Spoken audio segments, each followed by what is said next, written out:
Hey, all right, we're back. This is Nick. This is the Bomb City Podcast, and this is episode 20. Thank you guys for your patience. I know it was quite a bit of a delay between 19 and 20, but we're back, and here it is. I'll catch up with you guys at the end of this, but you've waited long enough. I don't want to keep you waiting any longer. Here it is, episode 20, my interview with Ross, who runs the 46 to 64 Instagram. Thank you guys so much for listening. Man, so I'm really excited. This one's kind of interesting because I'm really familiar with your Instagram with the 46 to 64. Yeah, I appreciate it, man. I love history, and this is my passion. Documenting custom cars and car clubs of the LA area and all the way down to San Diego and all the way up to your area too. In the Bay. So that's my passion. It started with digging through yearbooks of all things, and then from there I was in contact. The Custom Car Chronicle, Rick Hoving. Yeah. And I was in contact with him and Custom Rama for a while. And I was like, hey, I'm going to do some digging in old yearbooks and see what I can come up with. Because a lot of these guys who had custom cars back in the 50s, they were just kids. Right. They were like 16, 17 years old. And I was like, what? Light bulb went off in my head. And I was like, I might as well go straight to the source where they were at and see if I can find stuff. And I found some pretty cool stuff. So that's where it started. That's a great idea. Yeah. Sometimes Josie, my wife, and I we got caught up on that sort of stuff. The Floyd DeBoer 58 is huge inspiration for the paint we did on her car.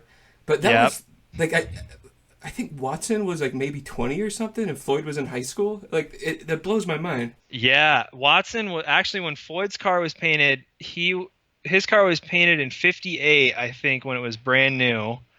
And he was from Downey, if I'm not mistaken. And I actually am in contact with a guy who pinstriped Floyd's car. His name's Mike Kleins. He's still around, and he worked with Larry at his 59 shop on Rosecrans, 9012 Rosecrans in Bellflower. And he actually pinstriped Floyd's car. But yeah, Watson was really young when he did his car. He was probably, like you said, 18 or 19, maybe even 20, right in that range. Definitely before 21. Yeah, So yeah. That's wild. So what are you doing these days for background when you're chasing down a history on a car or a person or something like that? Are you still looking at yearbooks? Yeah, I do the yearbook thing. I have a lot of files I've scanned. I scan the yearbooks and they're just on my computer. So I'll go through let's say, I don't know. Let's say, for example, I'll go through Compton High School in Compton, California. I'll go from, like my name says, the yearbooks from 1946 to 1964. And say I find a car with a name in there, and I'm like, okay, that's a sick car. I need to figure out what happened to that car and get some more information. What club they were in, who might have customized it, who might have painted it. So I do some more research on names and stuff like that with people from the area. And then I'll use White Pages and Ancestry to backtrack to figure out where these people are today, and so many, there's been a lot of cases where I've actually tracked the people down. And it's actually really sweet when you finally get to that point where you can talk to them on the phone. You're like, hey, were you in this car club? Did you have this car in high school? And then the lights go off, and then we have a conversation, and then, we document history pretty much, what they did back in the 50s. And it's pretty sick. I love it. That's really cool. So far, have most people been open to talk about stuff from back then? Yeah, actually, yeah. So I tracked down a guy in the Cutouts Car Club from Long Beach probably 2 weeks ago. I tracked him down. His name's Ron Doolin. He had a car painted by Watson at his 59 shop, and it's a Plymouth Fury. He did two versions of that car. He did it in a candy burgundy over white, and then he brought it to a mechanic shop, and they spilled brake fluid on it. Jesus. And then he brought it back to Watson, and then he put fog panels in between it. So he added more panels for more depth. And that's the version of the car everyone knows. And, without getting a hold of him, we wouldn't know the story why it got that second version. So it's pretty neat to get that information. But yeah. Yeah, it can be really confusing doing research like on cars from back then. Yeah, totally.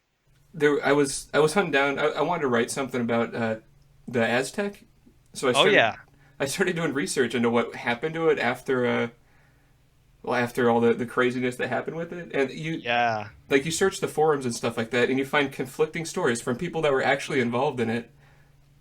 It's so hard to figure out like what actually happened. Yeah, especially like you said, conflicting stories. That happens a lot, man. Like I have guys who like message me, be like, this didn't happen. Like, all right, so you know the car, the Moonglow from the Long Beach Renegades, right? That car has a really, really like sad ending to it because it got crushed. Yeah. And I got a message like probably like 4 months ago. Some guy was like, it wasn't crushed. I have a photo from a yard sale in San Pedro, and the car's not crushed. It still exists. And I was like, man, I don't know about that. So I was like, I need to confirm this. So I called Ron Guidry, who was a Long Beach Renegades member, and I talked to him on the phone. I was like, hey, tell me everything you know about the Moonglow, because I know you're friends with Dwayne, and, tell me what happened to it. And he was like, well, exactly from take that back. Dwayne's brother and Larry Watson both said to Ron that it was crushed, and the only thing they got from the car was a blue tinted vent window. That's it. So we debunked that one. So that one's good. But yeah, I mean, there's always stories floating around there about custom cars, folklore and stuff like that. Are they still around? Are they not around? Or, you never know. Sometimes something will pop up. Like the Golden Sahara. Yeah. That popped up like crazy. That was like people knew it was there, but there it is. It's there. That's wild. That's going to a museum out your way, right? In Indiana, yep. It's going into Indiana. I don't know the museum's name exactly, but I don't know where the cookie car is going. That might be going back to California. Hopefully it is. Yeah. Hopefully it is. I actually wanted the Golden Sahara to go back to California. I wanted it to go to the Peterson Museum. That'd be rad. I thought it would be sick to, have it on display for, generations to learn about Barris and, the history of Barris Customs and how important it was, to car culture. So, totally. Do you want to see it restored? Yeah, I do. Yeah. I actually do. Yeah, I mean, that's going to be a lot of money in plating. It's a lot of money in plating. Man, yeah. I mean, but I think when it's done and restored, it'll just blow the doors off of a lot of things. People will be able to go back in time and be like, wow, so this is what it was like to see it. Yeah. So that's exactly why. Yeah, I'm on the fence personally. Like, it would be rad to see it finished and nice and new and all that, but it would still like. I hope they at least make the rounds through the show circuit with it as it is now. That would be cool. And it faded crazy because it was pearl white, and then it just nitro lacquer just turns yellow, so it turned completely golden, the whole car. It's kind of ironic, the Golden Sahara turned completely golden. Right. But yeah, that's awesome. That Mecum was kind of a weird deal this year. We were watching it, and some really cool stuff went through, and then just like a lot of nothing. I guess that's pretty normal. Yeah. Well, I don't know what auction happened. Kevin Sledge, his Mercury was sold. It sold for like nothing, I think. Huh. And people didn't understand though, because when you look at an early custom, like a late 40s style custom, early 50s style custom, to the normal untrained eye, like a muscle car guy, No offense to muscle car guys, but if you see an early custom, you're like, oh, that's just an old car. That's an old restored car. No, but like they're so subtle that you don't know the cues. If you don't know the cues, you won't know them. You know what I mean? So totally. That's why I think his car didn't sell for what it should have. So I wanted to ask you about the car you're building. Yeah. St. Vasquez's car. Yeah. The 50 Chevy from the Long Beach Renegades. So that's a whole story in its own. I'll tell you how I like got so infatuated with it, I guess. So I've been really into the Renegades and like Watson and stuff like that, like researching them and tracking down people like my friend Trace Edwards. He used to put on the Motorama in 2010 in Long Beach. So he like basically he did Ink and Iron also. Yes, Ink and Iron also, yes. Right. So he basically in 2010 he went and was like, you know what? I'm going to find all the remaining Renegades. So he went and found all of them and anyone who was left and was like, hey, you know, bring what you have to the show and we'll, you know, bring the Renegade Rod and Custom Motorama back for 2010. And he did. And it was really sweet. And he had a bunch of contact info with people. And I got in contact with Trace this past year and I was like, you know, I want to find a Renegades jacket just for my collection, you know, this and that. And I'm like, we got to talking about the Renegades, and he was talking about Saint Vasquez, and I was like, yeah, you know, I was thinking about how I was like, whatever happened to that car? I was like, you know what? Because that car won a lot of shows. Yeah. Like, that car drove up from Long Beach all the way to Oakland and won the Roadster show in its class for custom convertibles in '58. Uh-huh. And, you know, it won every show in the Southland area for its class, you know, tons of trophies. And then all of a sudden we never hear anything about it. It's like, you know, decades go by. You know, we hear stuff about like what happened to like, you know, the Hirohata Mercury or, you know, Junior Conway's car, but we never heard about what happened to, you know, St. Vasquez's car, which was very competitive and very comparable to those cars. And I was like, you know what? I'm going to use my methods to try and find his family and see if he's even still alive. Well, what happened is I was like, I did my methods. So I went through Ancestry and I looked up Saint's name. I got nothing, like absolutely nothing. And this was for like months.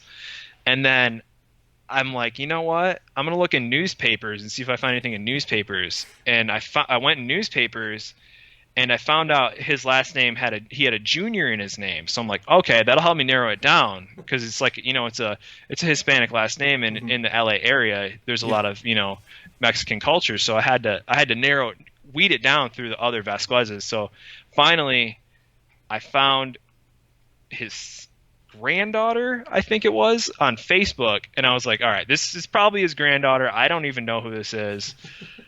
I'm just going to send her a message just totally randomly, you know, whatever, and see if they're even related. So I was like, hey, this is really random. Is your grandpa St. Vasquez? You know, just wondering this and that. And she's like, yes, that was my grandpa. And I was like, did he have a custom car back in the 50s? And she was like, I've heard stories about his car, but I never saw photos. I'm like, okay, cool. So I'm in contact with the family, and she's like, let me get you in contact with my uncle, who is Saint's son, and he knows all about it. I'm like, okay, sick. So finally, I got in contact with his son, and he calls me. I'm in the middle of work, and he calls me, and he's like, is this Ross? I'm like, yeah. And he was like, this is David Vasquez, Saint Vasquez's son. I'm like, okay, sweet. He's like, the Adonis. You're asking about the Adonis, and that was the name of Saint's car, was the Adonis. Mm-hmm. And so he's like, wow, how do you know about my dad's car? He's like, I only heard about it from him. I never heard about it from anyone else. I'm like, and then I told him how, you know, a lot of people, you know, wondered what happened to it, and a lot of people are influenced by it and how important it was in custom car history. And then he's like, well, let me go digging through my dad's old stuff and I'll see what I can find. And then he starts pulling out plaques, and then, you know, Renegades plaques, and then a couple other plaques and club jackets and some photos that were actually really cool photos of like cars from that area that like I've never seen before in color. So it was cool to just connect with someone and track someone down and, you know, share a bond over a car. I thought it was just the coolest thing in the world. Yeah, that's awesome. I have a lot of respect for what you're doing by actually following through and calling people. We tried that a little while ago. I'm not sure if Josie told you about that. Yeah, she told me about Floyd. So was that what happened? Was that the one you're talking about? Yeah, you know, Josie's like real good at doxing people. Like she's great with like, I don't know, like Spokio and White Pages and Facebook and stuff like that. Yep, that's exactly what I did too. Yep. So she tracked down members of the family. They confirmed it was the right one. His name was misspelled on Custom in the magazines. Yeah. Yep. And so we did all the work. We were so like, yes, we got it. And we finally we found his phone number. Like it was somewhere. Yeah. And I worked up everything. I gave him a call, and I was like, hey, my name's Nick. I write about cars on the internet. Did you own a 1958 Pontiac? Yeah. Do you want to talk about it? Nope. And he hung up on me. That's it. So wow. I confirmed he exists. Oh man, so he's still around. Still around. He was in the Dutchman, wasn't he? He was in the right. I don't remember that. He was in the car club that had the big brawl in 1960. Yes, that's right. Yep, he was in the car club. That brawl made papers all over California, everywhere, literally, and that might even have made national news. But I think it was the Dutchman, and I can't remember. Let me look it up real quick. Who else it was? But I know that they got into a huge, and someone actually got killed in that fight, I think. Yeah, I remember hearing that. But yeah, he was a part of that car club. Yeah, I'd always wondered if that had something to do with him stepping away from cars, or actually, I don't know for sure that he did step away from cars. I've just never seen his name on anything else. Right. Let me see this real quick. I'm gonna pull it up. Let me see. Yes, he was in the Dutchman of Paramount, and they got into it with a Townsman car club. All right, that's right. That sounds very familiar. I don't know where the Townsmen were from. They might have been from like Lakewood or somewhere around that area, maybe Downey. But yeah, someone got stabbed, and that was, I remember doing all the research and papers. Every paper in 1960 was just that story plastered on the news, and it's just like, I think that's another thing that brought car clubbing and like the whole custom cruising area to like a little bit of a halt, was that situation. I remember hearing about that from one of the Renegades members, that was a huge reason that it kind of put it, muffled it a little bit and made it where people thought car clubs weren't so nice, but yeah, that was a big deal. But yeah, I have there's some other cool, track down stories from what I've done. I'll tell you another one. Let me pull it up. I'm trying to think. Okay, so the first one I ever did, it started with a yearbook. So the first one started with a yearbook. It was Long Beach Millikan High School, 1957. In the back of the yearbook, there's like a guy pinstriping a custom Merc, not just a normal 49 to 51 Mercury with headlight rings. This thing had Cadillac hooded headlights, molded fenders. I think it had some sort of a different bumper on it and a DeSoto grill. And I was like, oh wow, that's a sweet Merc. And the guy in the photo, he looked like Dean Jeffries. And I was like, oh man, that's Dean Jeffries. That's got to be him. And it looked just like him. And I'm like, he's got the watch on. He's pinstriping just like him. And so I make a post online. I'm like, hey, I found this photo in this yearbook. No names, nothing. Absolutely no names. And I'm like, is this Dean Jeffries? And everyone's like, that looks like Dean Jeffries. And then one guy's like, no, I don't know. He doesn't look, white enough to be Dean Jeffries, because Dean was white and this guy looked kind of like, Italian or, of mixed descent. And so I'm like, all right. So I'm like, I need to find out more. So I go on the alumni page for this Millikan High School, and I'm like, all right, get a hold of the alumni director. He was class of 57, so he was there when this photo was taken, and he was on the yearbook committee for the yearbook. So I'm like, sweet, this is like my in here. So I get a hold of him, and I'm like, hey, do you know who this is in this photo? Do you know whose car this was? And he's like, I don't know, but I might be able to get you the full article of where that photo came from, because they ran a newspaper article for the school. And I was like, sweet, more information. So he messages his friend. It takes 2 weeks, and he gets back to me. He sends me this full article with the name of the guy who's pinstriping and the name of the owner of the car. And I'm like, oh, okay, sweet. So the guy who was pinstriping, his name was Joe Oliver, and he worked for a guy named Stan Betts, and he was in Anaheim area, like Orange County, and he did like, you know, louvers and pinstriping and stuff like that. And then, so it wasn't Dean Jeffries, so I confirmed that. And then I'm looking at the article, I'm like, all right, so the owner of the Merc, so I want to find out more about this Merc. And the owner of the Merc, his name is Jim Hartnett, and I'm like, okay, so that's like a pretty uncommon last name. So I go and do my search thing and go through my, you know, motions and stuff like that. I find Jim Hartnett. I narrow it down to the year he was born, and like known descendants and stuff like that. And I found his daughter, someone who I believe to be his daughter, on Facebook. I did the same thing. I shot her a message, and I'm like, hey, you know, was this your dad's car? Did he go to Milliken? And this and that and this and that. And she messaged me back. She's like, oh my gosh, that's my dad's car. And he did go to Milliken, and I have a whole article on that car. I'm going to send it back to you. I'm like, all right, sweet. So she sends me back the article, and on the back, it's got a Bachelors of Long Beach Club plaque.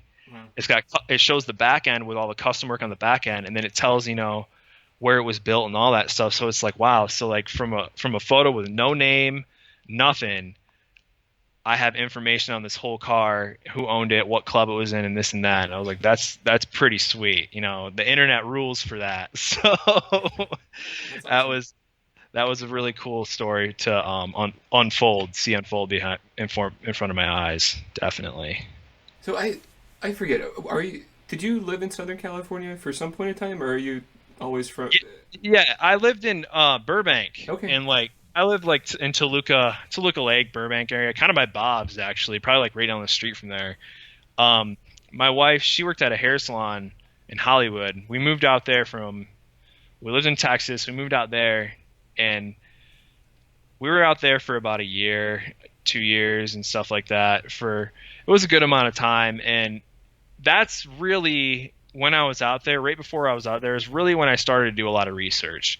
So when I got out there, I was like full blown, like, I need to find yearbooks, this and that. And, you know, I was really, really into it when I was out there. And then sadly, my wife's salon closed down. So we moved back home to Michigan, where we're from. And now we're back here. But, you know, I still have friends out there, and I still will probably eventually end up out there. That's pretty much where my whole mindset is. So, yeah, probably somewhere in the Southern California areas where we'll end up. But yeah, we did live out there.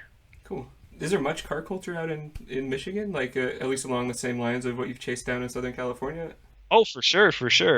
So like there's an area in Michigan. I'm on the west side of the state, so like right by Lake Michigan, like 2 hours away from Chicago.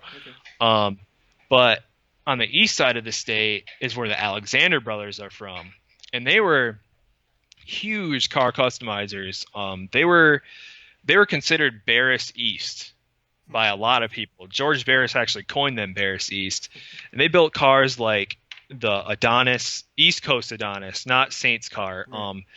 Which was a 1960 Starliner, built for Bill Whetstone. Beautiful car. There's a clone of that car. They built a Little Deuce Coupe, Clarence Cataldo's car, the 32 Ford that was on the Beach Boys cover. And then Barris had a hand in that too. There was a kind of co-built with Barris, that car was. But also, yeah, there's a lot of car history out here in Lansing. There was Rod and Custom shows in the 50s and 60s. In Holland, which is like really close to where I live, there was a car club called Tulip City Customs and Dutch Clutchers, and they were like, you know, local guys who were into customs. They'd read, you know, Rotting and Restyling and Car Speed and Style, and, you know, do all their stuff at home and build their custom cars, you know, out here in the Midwest. And some of these cars were really good cars.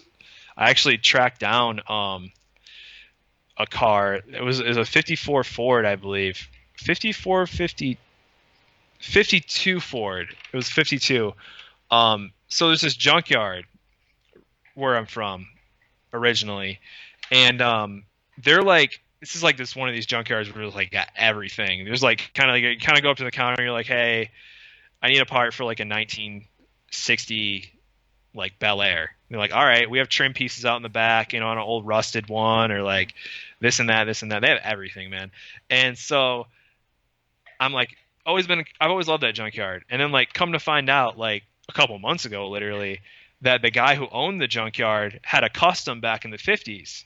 And it was a really cool custom. It was fully chopped Ford hardtop, had a pancaked hood. It was channeled. It was really low for a Michigan car, because cars in California were extremely low because they didn't have the seasons we have like out here. Now out here, to see a car that low was pretty cool because you had to drive it year round, and that was before adjustable suspension like hydraulics and airbags. So I was really intrigued. So I was like, I wanted to do more research. So I got a hold of Anthony White from the East Coast. He's on Instagram. His handle is MerCrazy49. And I got a hold of him because he knows like where every East Coast car came from. Mercury's, Fords, whatever. So I'm like, hey, have you ever seen this car? It had one magazine feature after the junkyard owner sold it, this and that. And he was like, yeah, let me look. I have a color photo of that car. So he pulled it up, and he had a color photo of it, and it just looked awesome. So I went back to the junkyard, and I showed the owner, who actually passed away. I showed his wife the photo of the car, and she was really, really stoked on it. She was like, he used to drive me around in this car in high school, in 1960, and this is just cool to see, the car in color again. So there's another story put together. That was a really cool one, definitely. Awesome. Do you have plans to do something else with the research you're doing for the Instagram? Yeah. I actually, eventually, my whole goal is I just do this because it's what I like, like I like digging things up and figuring out what happened to things, and especially in custom cars. Like I like hot rods too, and hot rods are really, really interesting to me, but hot rods are so documented. You know what I mean? Everyone knows what happened to the Doane Spencer 32. Everyone knows what happened to, the McMullen 32, but custom cars were such a blip. You know what I mean? Like, late 50s customs are primarily what I'm documenting. And they were just such a blip before they turn into raised up cars with mild custom modifications. And that I eventually just want to write a book about, the things I find and, the connections I've made with people and the stories I've heard. I just want to write a book. I don't know if I want to do a complete, big novel. Maybe I could do like a series of 4 of different areas, like of California I've researched. But that's probably where I'm going to end up at as a book. Because I think books are forever, in my opinion, because it's a hard copy. Yeah. You never know when the internet's going to go down, but right. A book is something you can hold in your hand and look at. So probably a book. So you're working on a clone of the St. Vasquez car now, right? Yes, I am. Yes. So that's tricky for me because me and my wife kind of own our own business right now, mm-hmm. and it's we're pretty in depth with that. So for me to build the car, focus on just straight out building the car, it would take away a lot of time from my money and my job. Sure. So it's going to be a slow process, but I've got it nailed. I think I've got it nailed on everything, and I think it's going to go smooth.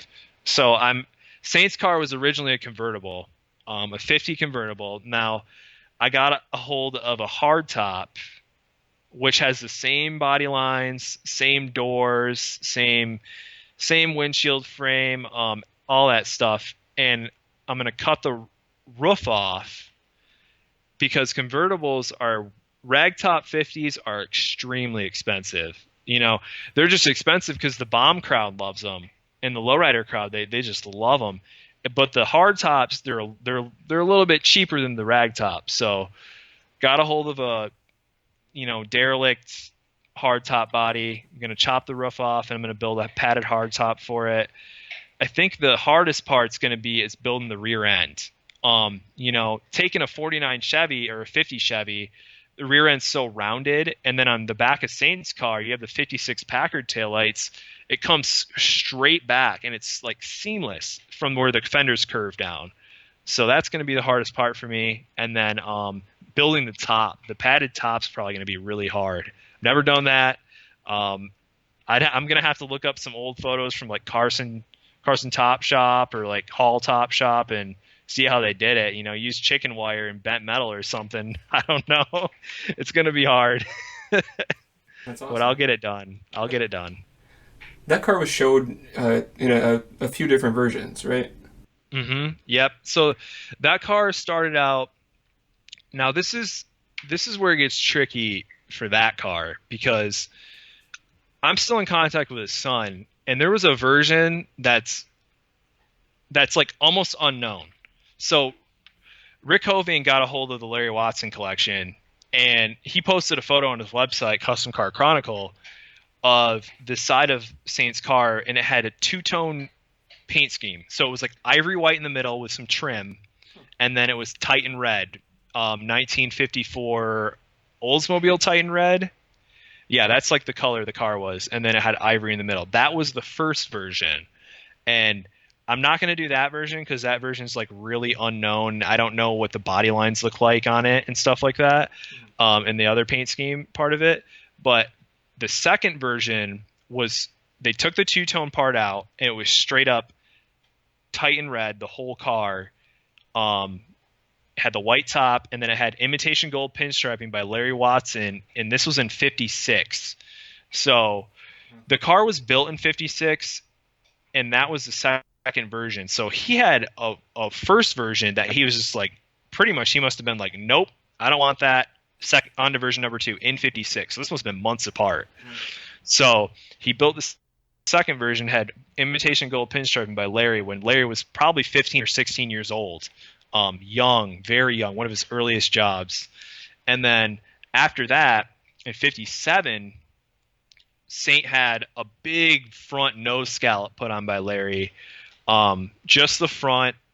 And we haven't, like, no one's been able to like tell like what that scallop looked like, what color it was, until I was like searching through the Norwalk Coachman motorcade video on YouTube, because I was just like, I need to pinpoint like cars where they were and stuff like that. And I found a color like version of that car, and it was gold, fogged. I think it was pinstriped in black. That was the third version. And the fourth version, the final version, was the freeway scallops. Now the freeway scallops, that was like have you seen that version before? Yeah, the crazy maze scallops. Yes. That was I know. I want to do that one so bad, but I feel like if I start out with the second version, I can always go to that. I can always be like, you know what? Like I got some stone chips in the front end. I'm going to do the scallops. It's time. That's my goal, is like, you know what? After, I get a couple stone chips in there from driving it around, I'm going to put the scallops on it, because that was the last known version of the car. And, that's the last time anyone's seen it. That car pretty much left the scene in 59. You don't see anything, any photos or anything of that car after 1959. And it's wild because you would always see photos of it. You'd see photos, you'd see magazine features everywhere. Every magazine featured it. And what happened is I found out what happened to the car from St. Son when I found him. He said that in 1960, when the Renegades were being investigated by the IRS, that's why they stopped being a clubs, because the IRS shut them down because of back taxes. Because the Renegades claimed to be a nonprofit organization, and then the IRS investigated them, and they were just like, you know what, we're calling it quits. Wow. So yeah. So in 60, they auctioned Saint's car off. Now I believe that they auctioned it off to help pay back the IRS, or to help, fund the situation they were in. Mm-hmm. But they auctioned it off for $1 tickets. They sold 10,000 tickets total, because the Renegade show went on for 3 or 4 days, and they sold 10,000 tickets. A sailor won the car. I don't know where he came from, but he won the car, and that was the last time anyone's ever seen the car. It just disappeared after that. So, it still could be out there, but it's really hard to trace. And I've been trying to find it, and I can't. I'm at a standstill right now. That's because of this. Because if I could get a name on who won the car, it'd be way easy to find it. But I don't have a name, so it's like it's almost impossible. But that's the last thing I've heard about that car. That's cool.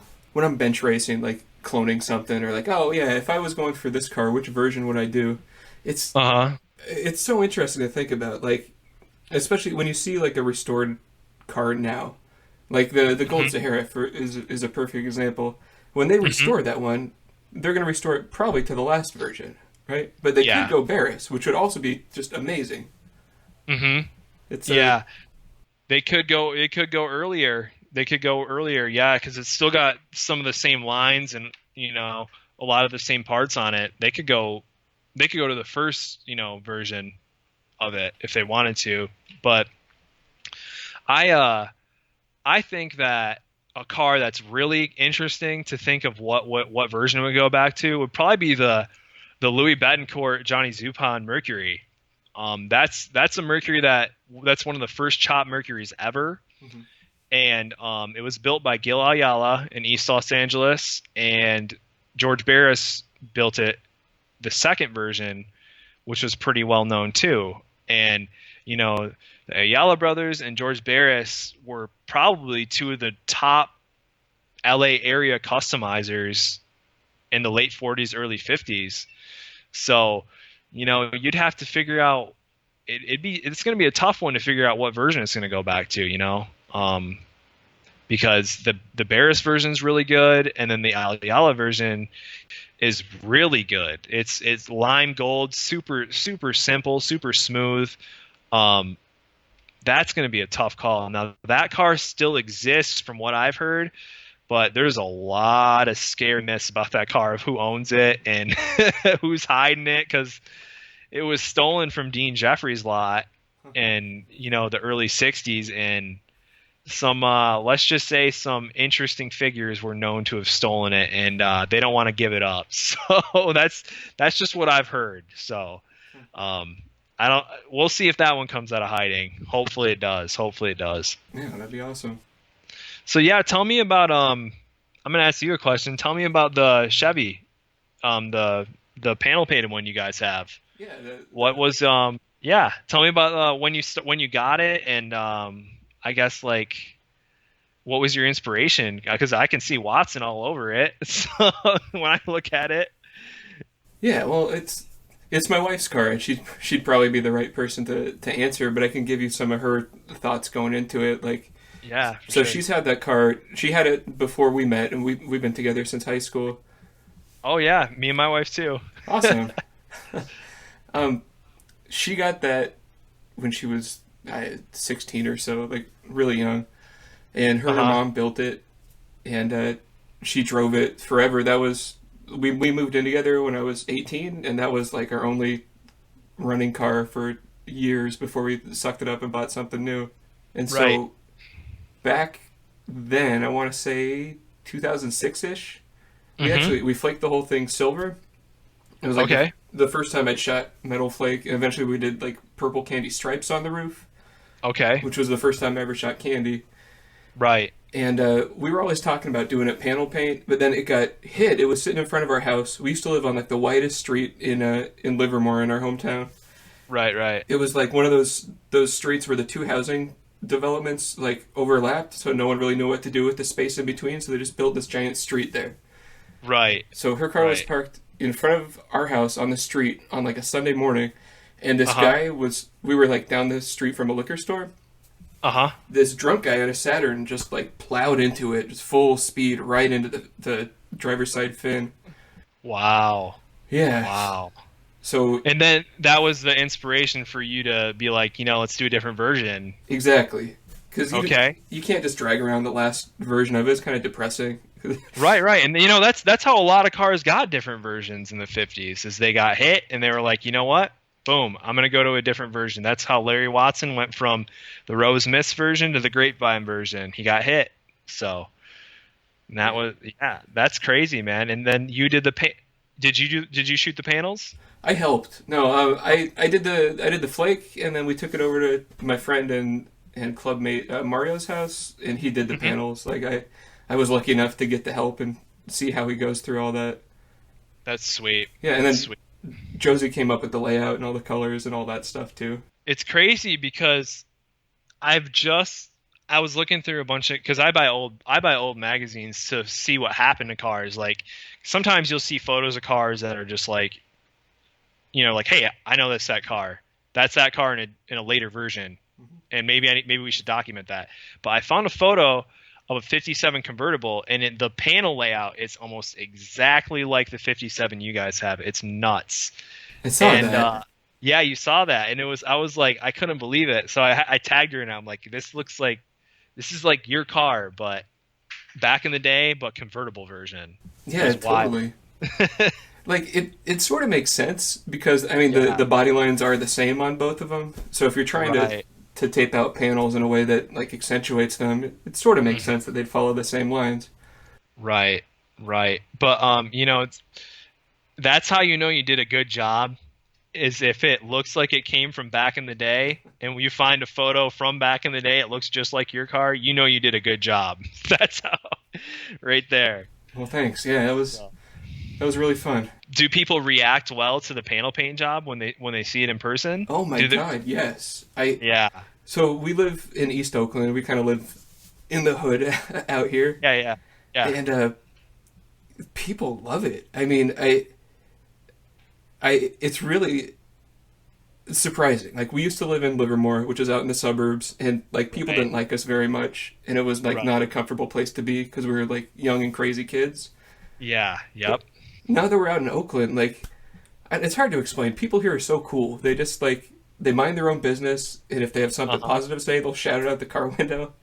That's sweet. I love the Bay Area, man. I aside from being into cars, like I like Bay Area rap. So I mean, I grew up listening, hyphy stuff and all that stuff, and Oakland, especially I think Too Short's from Oakland. Yeah. So I listen to Too Short, all that stuff, and that's a cool place. It seems like a pretty cool place to be, and a lot of culture and stuff like that. Totally. So. It's funny how it overlaps. Actually, do you know the hip hop station up here, KMEL Jams? I kind of think I do. I know the LA stations really well. All right. Well, I don't know the Bay Area ones. Yeah, I think there was one when I was growing up. That was like the big '90s like rap station. Yeah. And one of the DJs, Chuy Gomez, was like a pretty well known like hip hop figure in the Bay Area. I found out the other day that Tweak bought Javier Mejia's 55 wagon, the one that's all flaked and blue panels. Okay. Yeah, and I guess he... Yeah, I think I know what one you're talking about. So he bought a 55 wagon. Whose was it? Oh, he bought it from Javier, or at least... Oh, okay. It's the same car, yeah. Maybe not directly from Javier, I guess I'm inferring that, but yeah, he owns it now. I think he took it out to a car show in the Mission not too long ago. Wow. Yeah. Wow, man. So the guy you listened to on the radio, he bought a paneled wagon. Yeah. That's sick, man. That's badass. So what club are you in? I'm in Los Boulevardos. Oh, Los Boulevardos. Okay, sweet. Yeah, those guys. Brian from Chicago, right? Yeah. Oh man, his Cadillac is nuts. Yeah. It's so nice. I need to make a trip down there because I live so close, and I was like, man, next time I'm in Chi-Town, I need to check out the Cadillac. That thing is spot on Watson style, like early '60s, cruising Bellflower. It's perfect. He nailed it. Totally. The car is nailed. Yep. It's cool too from a club perspective because like a lot of people from the club worked on it. Like these two really talented painters in the club, E-Dog and Freddie Nandon. They both like kicked ass on the paint. Yep. E-Dog had the truck too, didn't he? Yeah, E-Dog has that truck Hand of Doom, which he was painting for another club member, and then he ended up buying it from him. Right. I think it's a Ford. It has a tube grill in it. It's got the that thing's beautiful. I saw it at Santa Maria last year. Absolutely ridiculous. Yeah, you guys, your club keeps the spirit alive for customs and early lowriders. You know, my favorite thing about your club is like, it's too custom to be a lowrider and it's too lowrider to be a custom. It's like, you don't know. Right. A lot of your members, it's like that line, it's like blurred. Right. It's great. I love it. And then 68 to 72, like, I think that's the other Instagram. Yeah. See, I was really confused at first with them. I was like, man, I don't know who this is. Are they like trolling me? I didn't know who it was because the name. I was like, man. And so I was like trying to figure out who had it. And for the longest time, and then I like, they messaged me and they're like, hey, you know, this and that, you know, I appreciate what you do. I was like, thank God it's someone who's like cool. Yeah. And they're like, and then I found out it's one of your club members who runs it. And I'm like, sick. So like, went and followed them and I'm like, this is cool. This is cool that like they're doing something a little bit later and I'm doing something a little bit earlier with the research. And like, I think it's sweet. You know, the more people that just keep the history alive, the more that this hobby will go down from generation to generation. You know, it's so easy for it to get lost if you just let history be in the past, and it could get lost. And I'm glad people like, you know, 68 to 72 and your club are keeping it alive. It's pretty sweet. Well, thanks. Yeah. Well, so I should give Bob a shout out, who does the 68 to 72 account. Sure. Yeah, he's an awesome guy, and between the two of you, there's so much good stuff on Instagram now. Like, our club was more or less founded from a lack of information available on the internet. Like, I wasn't a member. I didn't get on the ham until 2007-ish, 2006 maybe. Right. And the Boulevardos club and site and forum and all that started, I think, 2006, maybe 2005-ish. Yep. Their forums is great. I've spent time on that site. Anyways, sorry to cut you off. Go ahead. No problem. So yeah, back then, like, you couldn't talk about lowriders on the ham. Like, even if you, like, Josie has posts from back then. I think she was on in 2004 or 5, where she'd be like, Larry Watson, crazy paint jobs, and they get shut down. Like, why? Back then, everyone was too cool for school. They didn't want to talk lowriders. And even cars that were borderline. That doesn't make any sense to me because custom cars are lowriders and lowriders are custom cars. They're the same thing. But people don't want to acknowledge that it's hard because it's true. I'm going to go off on the subject for a second. Is that okay? Sure. Okay, cool. So like, it's true. Like, lowriders and custom cars, you know, they have their differences, but let's be real here. They came from the same thing. Like, totally. You know, East Los Angeles, like, I believe bombs came from East LA. That's what I believe. I believe bomb culture came from East LA, like young Chicanos with, you know, not having much money and just being like, you know, I want to cruise the boulevard. I'm going to put some sandbags or cement blocks in the trunk. That's what I'm going to do. And, you know, they felt like king, and that's sick. And I think that, and they were all old school Chevys. And I feel like that's where bomb culture came from. Because you'll see that today. You'll see, you know, tail dragger, like Chevy 4-doors or like 39 Chevys, 38 Chevys, and with visors and all the accessories. And I feel like that's where lowriding came from. I feel like the lowriding people think of, like with the hydraulics and the wild paint schemes, that came from custom cars, in my opinion. And in my opinion, that came from Larry Watson area, Bellflower, you know, Linwood, Compton, Custom Land, as we know it. That's where, in my opinion, lowriders came from, because the cars, let's say in 1955. So in 1955, you know, you saw a transition. So you saw cars go from sombrero hubcaps and, you know, fender skirts and stuff like that, sitting kind of like speedboat stance, to people switching to Olds Fiesta hubcaps. Cars are more level, not as many fender skirts, a little bit lower. And then you go from 55, jump from 55 to 57, and it's all out, like, let's see who can have the lowest custom car with crazy paint schemes. And, you know, they still have Fiesta hubcaps and stuff like that. And then you jump from 57 to 59, and cars are just so low in the Long Beach, in, you know, Bellflower, you know, area that is just ridiculous. And then in 1960, you'll see the cars that were custom, because the customs went from like the mid 50s that were customized with body modifications and stuff to the late 50s where it was like paint and lowering. And then in the early 60s, in like 1960, you'll see every car got raised up because of a law that was passed by the CHP, is a lowered car law, and they'd be getting tickets for it. Mm-hmm. So, of course, Ron Aguirre, who was in the San Bernardino Crankers Car Club, and Jim Logue, who was from Long Beach, they both had cars that had hydraulics in them. And they could bypass the cops with their hydraulic systems and get their cars low to the ground and raise them up. So, what were those guys? What was Ron Aguirre? He was a custom car guy. He was in a custom car club from San Bernardino. And then Ron Aguirre, he was a custom car guy too from Long Beach. So where did hydraulics come from? It came from custom cars. Mm-hmm. And then you go a little bit fast forward to the early 60s, you see cars on Skylark wire wheels with thin white walls. And it's like, oh, wire wheels with thin white walls and hydraulics all wrapped into one.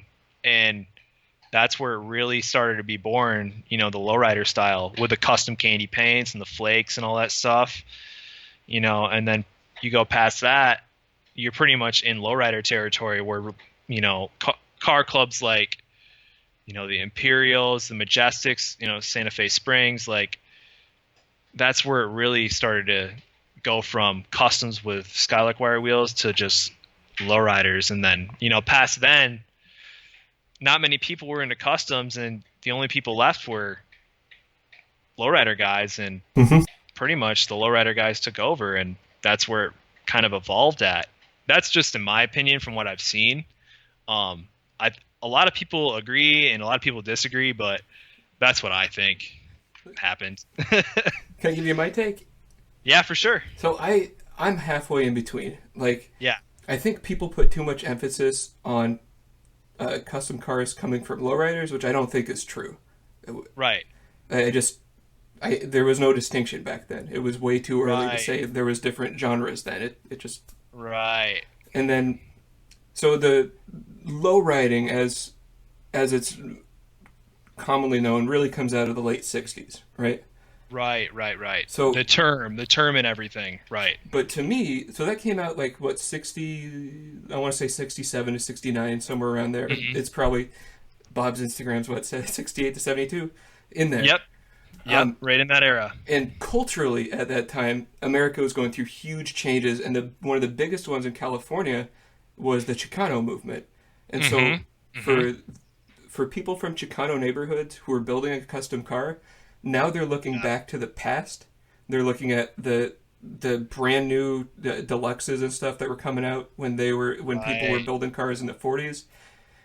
If you look at pictures from the 40s, unless it's like a really high-end custom, I just never see any modifications to cars. I don't see shaped door handles.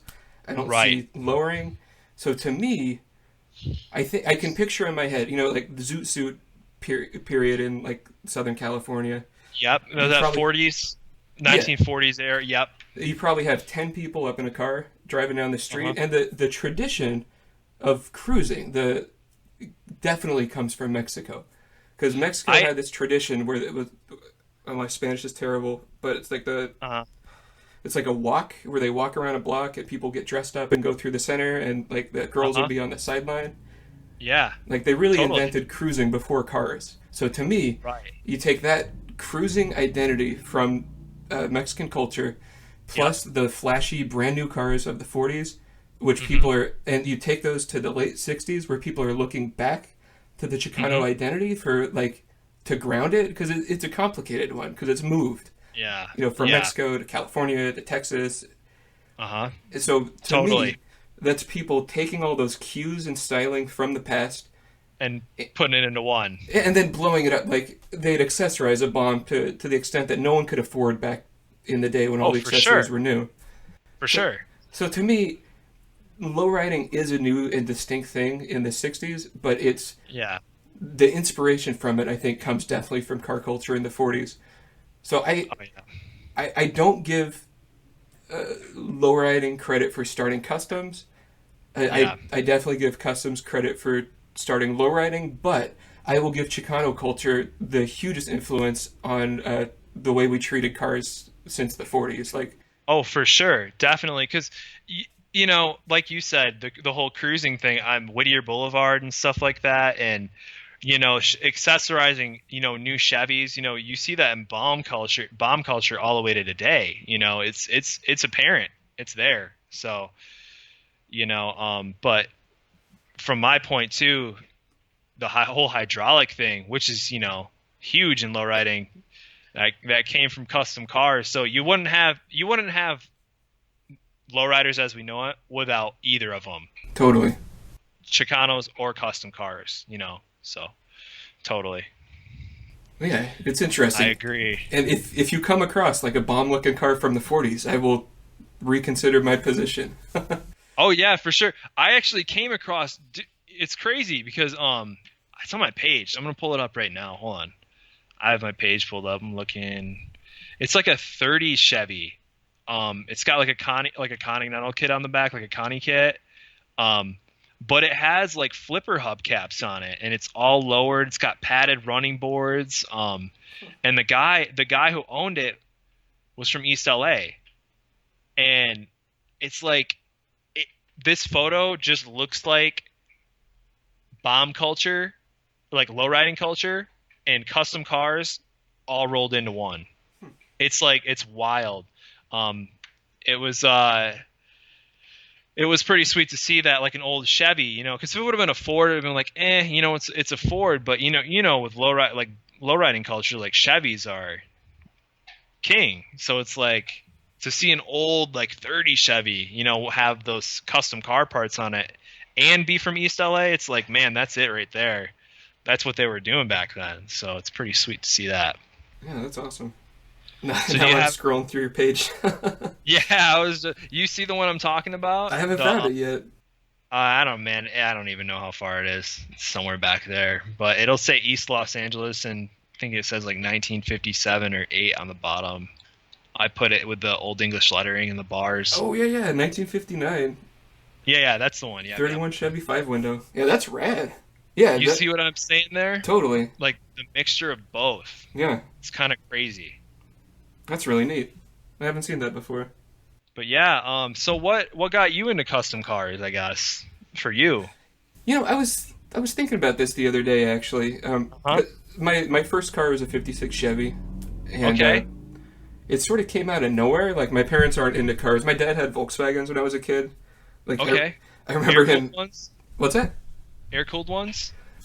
Yeah. Yeah, okay. I mean, he wasn't like a bug guy. He just had Volkswagens. I can remember him, you had to adjust the valves on the van every once in a while, so he'd like lift the back of the van over the engine instead of trying to pull it out. Yep. Yeah, but, those are crazy, man. Yeah, I think I was into like retro stuff when I was a kid, and then I found the 56, which I was just in love with it. Like, it's the middle child. I'm a middle child. Right. Styling wise, try 5. Right. Yep. It's so cool, and then I just sort of found it very, very quickly. I was looking at custom 56s, knowing nothing about it. Like, we had Good Guys out in the town next to us, which was like a big, mostly street rod show. Yeah. So like it took a while, like not knowing a lot about cars, it took a while to recognize when they were customized. But when they were, I'm like, okay, that's rad. I need to find out about that. Then I was buying vintage magazines. And then it's just, I found myself straight in it. You just dove in. That was it. Yeah. Game over. No interesting story there, really. I liked old cars. I got mine. And then the more reading I did, the more I liked customs of the late 50s, early 60s. The Busonic was like a game changer. Yeah. That one's crazy. Yeah. Like I used to walk, I worked at a bagel shop in the morning before I went to high school. And I passed by the grocery store. I bought a Custom Rodder magazine one day. Because it had I think the Busonic was on the cover. And I went through that, and it just blew my mind. Like, from then on, I was researching and trying to learn everything that I can. What's your favorite version of the Busonic? The green one. Oh, me too. Hands down. I wish they would have kept that. Totally. That thing was nuts with the plastic acrylic grill. Oh, I love it. And then, oh man, that was Larry's. That was a surviving Watson paint job, the whole thing. And I love don't get me wrong, the version they restored it to is absolutely gorgeous. Totally. They did a totally great job of doing it. But the green version was just like, it sums up your car club perfectly. The way exactly. it looked. It's on hydraulics. But... Yep, perfect. Absolutely perfect. Do you like? What's your favorite custom car of all time? Is it the Busonic, or is there a different one? Yeah, it's definitely the Busonic. But I also like Lanny Erickson's 56 is just like, I can't stop looking at pictures of that. I had a picture of it on my wall in high school, and I still have pictures on my phone that I can't stop staring at. It's just so perfect. And I wouldn't have done this. Like I chopped my 56. I would never put a Merc windshield in it. But oh man, that car is nuts. And that car is back again. It's on its way to being back. Have you seen who bought it? No, I heard that it got bought though. Okay, so Santos Customs, the custom painter, he bought it from Lanny, and because Lanny had the whole project and stuff like that, and he ended up buying it, and he's got it, and he's going to bring it back. The Violet Fantasy is what it was called. He's going to bring that back. So I hope he has Winfield paint it. Totally. That paint job was one of a kind, man. It's got angles from, if you're just staring at it from straight side view, it's got so many different angles. It looks like it's moving, standing still. It's pretty wild. It's one of my favorites too. My other favorite thing about that car is the back windshield. Like, you could have put in sunk a curved glass windshield, but to put in, I think it's a 50 Merc windshield in the back of it. To put that in, I think it's pretty sweet. It changes up the lines a little bit. Not so much windshield, a lot more body line or paint area to paint on or whatever. Yeah, I hear you. To me, it gets weird into the sail panel area. Just the curves look kind of funny, but the proportions are great, and the flow is perfect. Oh yeah. Chopping a car with a curved rear glass is probably it's pretty hard. I mean, Dwayne Seck with the Moonglow, he did it all himself. He just said, screw the glass, I'm making a piece of acrylic and putting it in my oven and forming it, and then he just cut it. But yeah, it gets pretty hard. I don't know how people chop 59 Impalas, the windshield. Yeah. That blows my mind. How do you chop a 59 Chevy with that windshield? People do it. Custom Paul does it all the time. I think he did an El Camino, and I don't know how he does that. That's crazy. If I'm remembering correctly, I think he chopped it twice. I think he cut it low and then raised it up, or he cut it medium and then raised it down. I've never seen two versions of that. That dude's got away with chopping things. Yeah. I don't understand. He whips them out. Yeah. Yep. But chopping my chop on Saint Vasquez's car, it's going to be kind of easy. It's going to be easy because I'm just chopping the windshield, but I have to build a top around it. But people who chop hard tops and weld them up, I got a lot of respect for people who do that. Customizers and stuff. That is hard work, not easy. What's your favorite custom? My favorite one. Early custom. I can get my favorite early customs, the Johnny Zarro Mercury, and then just because that one or the Jesse Lopez Ford, probably the Jesse Lopez Ford, actually, because that one actually had a really hot engine in it. It was supercharged, and it was a badass custom. Had a great chop on it, and it was a fat fender Ford. But that's my favorite early one. My favorite mid-50s custom, mid to late 50s, would probably have to be the Grapevine, Larry Watson's car. And if that wasn't already cloned, I would have cloned that one immediately. But and the clones are great; they're amazing. My friend John Denich owns the ones with the silver scallops, and that car is beautiful. And then. Who owns the other ones? Roger Odell, who took over the Larry Watson collection. He had a purple one built for the Grapevine version, and then I believe he just had the Rose Mist version built. from the first customized version with the Olds tails and the non-molded Chevy grill. Huh. And then Roger also owns Larry's T-Bird, the Vino Paisano. He owns that one. That's the original car. But yeah, that's my favorite. That's my favorite. Probably my favorite mid to late 50s custom is the Grapevine, his 50 Chevy. It's pretty simple. I mean, but the stuff he did with the paint and how low it was, I'm a sucker for the late 50s cars that are just that low. It's just like, how did you even drive that around? Yeah. It doesn't make any sense to me. Like, how do you even pull into a driveway? You put a board down. I've heard stories from a couple people who used to go to the Clock Drive-In in Long Beach, and they'd pull up to the Clock Drive-In. They take the board out of the car. They put it on the ground. They pull in. They grab the board, put it back in their car, and then they do the same thing when they left. So, driving a static car that low is, back in the 50s, I mean, that was something. Yeah. That's interesting to me. Yeah, it's still rough. Jesus, I had a '63 Electra. And it was lowered with cut coils in all four corners. And it was huge. And I'm driving down the freeway one day. We were going to a car show or something like that, like super early in the morning. And I got going a little fast, and I hit a pothole out here, like actually right before the exit from my house. Now, this was, 5 years ago, something like that. Yeah. And you bottom out? I destroyed the bell housing on the freeway. It exploded. Oh my gosh! I hit it so hard. Yeah.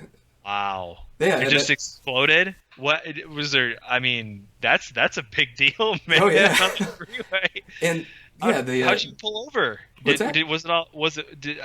Shrapnel was probably flying everywhere. Shrapnel shot out. Yeah. No, it was done. Man.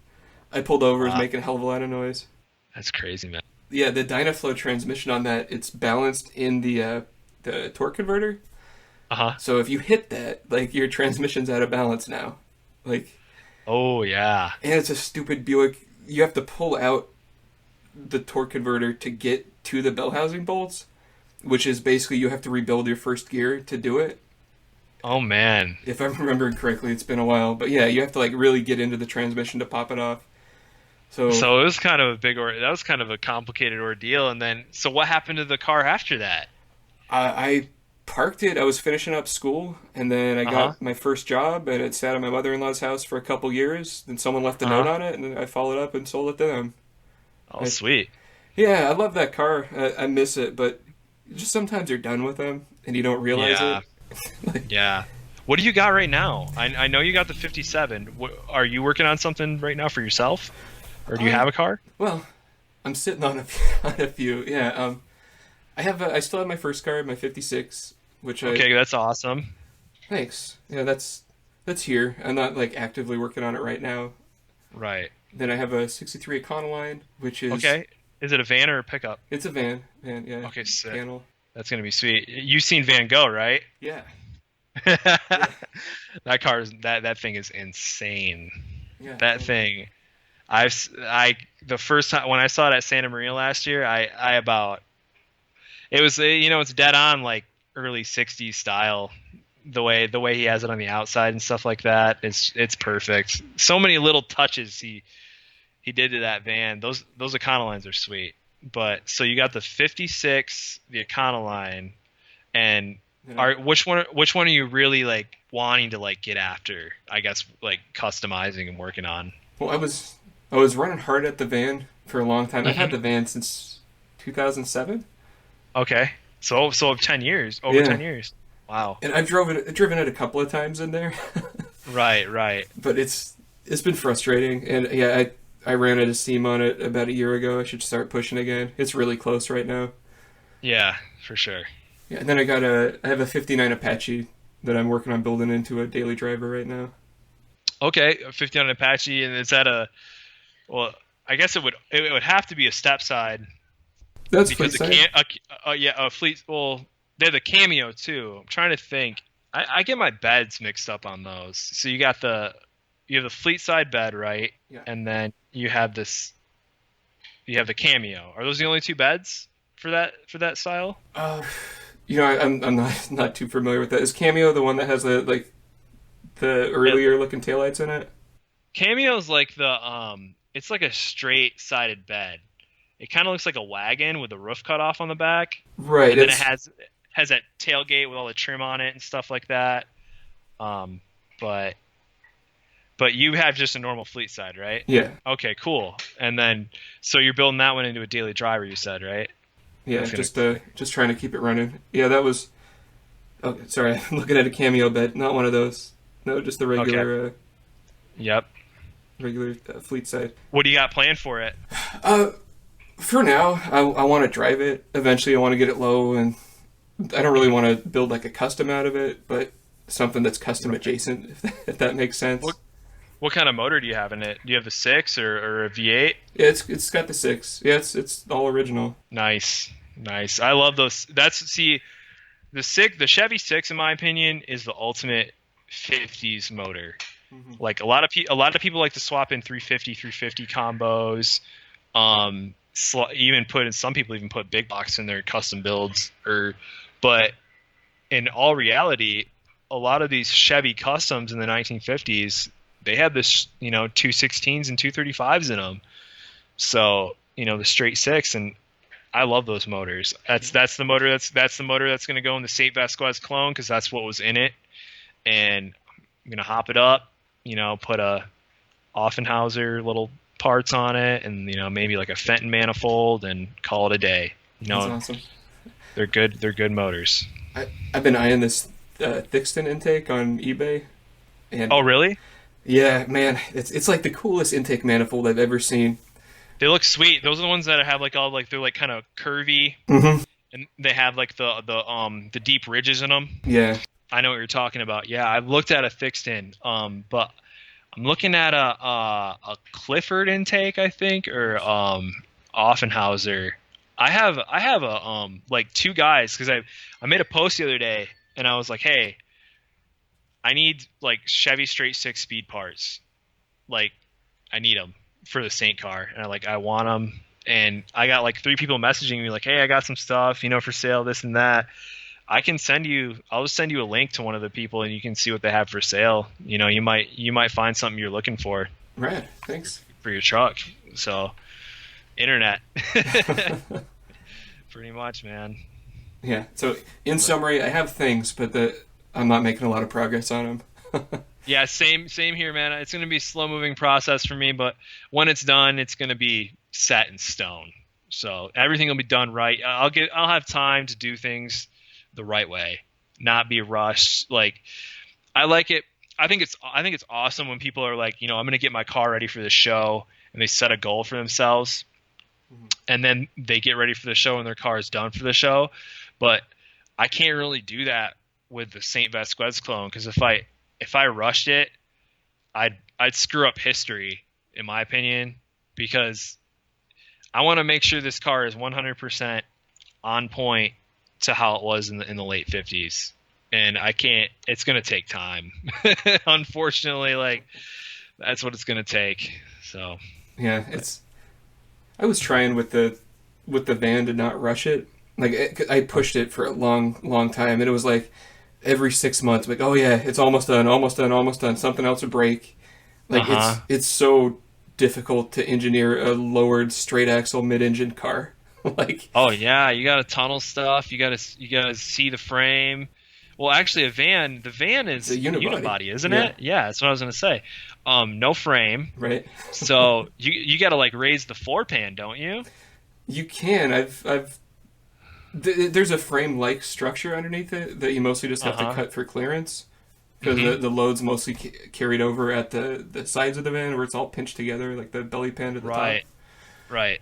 But yeah, it's just like getting the steering to work, getting your shocks in there. Yeah, how do you? That's whole like geometry. You got to get mm-hmm. geometry going on with that. It's I don't know how they lowered Van Gogh, how he did. I watched a whole video on it, but I imagine it was a very tricky process. I know that on the inside of that van, the engine's raised up like really high, so You know, he must have did a lot of tunneling. Yeah, well, it's like a brand new frame and everything underneath that. Oh, okay. I got it now. But still, even starting from there, they still had a hell of a time making it work. Right. Yeah, it's a little box to fit a lot of shit in. Yeah. So did you grow up in the Oakland area? I grew up in Livermore. It's like, I don't know, half an hour from Oakland. I'm trying to think of any car clubs. Do you know of any local car clubs from back in the day or around that area? I think the Swanks was the big club out here in Oakland. Swanks from Vallejo? Yeah, Vallejo, but I think they met out here in Oakland too. Now, are you near? I'm trying to think sometimes I get Northern California mixed up. San Jose. Not far. That's near you, right? I used to commute there. The job that I left right after we painted the 57 was down there. Mm-hmm. So you know about the Rod and Wheelers, right? I don't. The Rod and Wheelers, they were a great car club, man. That's where the car, the Maze. Yeah. It was a 57 Ford. Jerry DeVito had it. It was a very, very wild paint job. He was in the Rod and Wheelers. I believe there was a painter. I don't know if I'm pronouncing it right or wrong. It's his name was Joe Crisafulli. He painted. He was like in the Rod and Wheelers, but he did a lot of custom painting in the San Jose area. He was very, very prominent in the late 50s. A lot of magazine features. Their car club was big. Like they were renegade status for Northern California, and a lot of customs, a lot of full customs too. You know, Joe. I'm trying to think. I'm looking at some of their cars right now. Yeah, I mean, you had the Maze, you had Frank Goring. He had a 58 Impala, and that car was very wild, had wild scallops, stuff like that. But yeah, it's sweet to see all of, you know, them be like the renegades of Northern California. It's cool to see a club like that. And I did some research on them,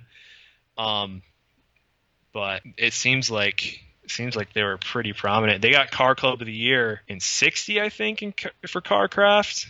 I know the Renegades got it in '59, but I think they got it in '60. Yeah, look them up, man. Look them up. They're pretty important. Definitely, I'll check that out. That's one really, really cool thing about what you're doing is, like, for me, like, I paid attention to a lot of the cars, and then I started noticing the shops, but I never really took the time to learn, like, who the people were, or, like, how they were organized, like, who the clubs were and all that, and it's really cool that you're, like, following through to get, like, the full history of that. I haven't seen that before. Yeah, man. So, like, the cars were important, but, you know, they're just as important as their owners and clubs. Like, you know, nowadays, you got Los Boulevardos, you got Rumblers, you know, the Beatniks.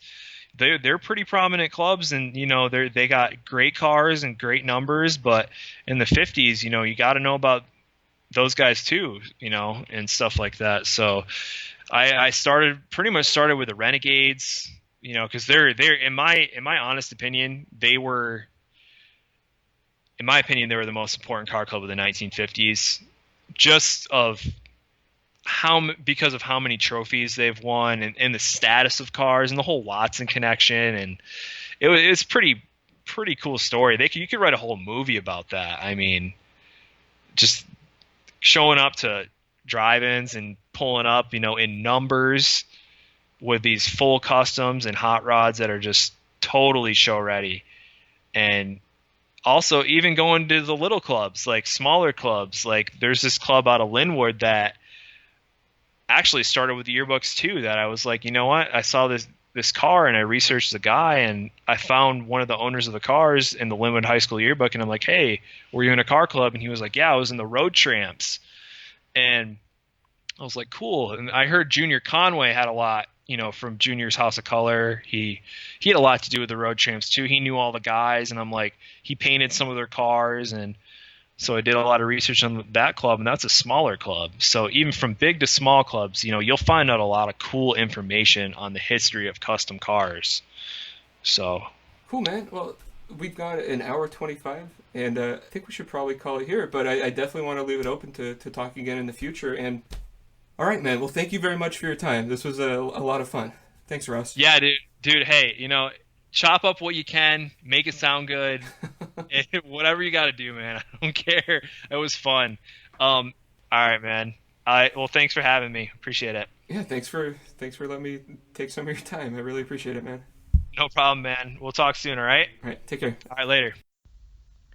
Well, all right, there you have it. Episode 20 is in the can. Thank you so much, Ross, for your time, and thank you guys for listening. It was I had a rough year last year. There was a lot of stuff going on where I just couldn't prioritize doing this podcast, and I'm really happy to be back and have a chance to have these conversations again. They're a lot of fun to record and to prepare for, and I hope you guys enjoy listening to them. I have a lot of stuff planned for the podcast. Hopefully I can make the time to follow through on it, so I don't want to make any huge promises. But I'm really looking forward to the next episode, and I got some ideas that I think should be interesting. I want to change the format up just a little bit to keep things exciting. When I was listening to the recording of this, and man, it's been a while since I've listened to myself. God, I stutter a lot, huh? Ross was making this great point about halfway through the interview or so, where he was talking about how lowriding came from custom cars. The candy paint, the lowered stance, hydraulics, all of that. I thought he made a really excellent point on that. But I want to say that I don't think that's the complete story. Now, my response to him was a little weird. I started responding to a question I thought he was going to ask and didn't listen to what he was saying all the way. So we agree on 90% of what was said. The point I was making was more about this early lowriders from the 40s argument that I've heard. And I'm hoping in the near future to take some time to really explore that issue a little further, because I think it's fascinating, and there's a lot of strange information on the internet out there. But I won't bore you with that right now. It's the end. You guys made it. You've waited, a year plus to make it to this point. So thank you so much for your time. Thank you for your patience, and I'm hoping to have another something for you guys to listen to very soon.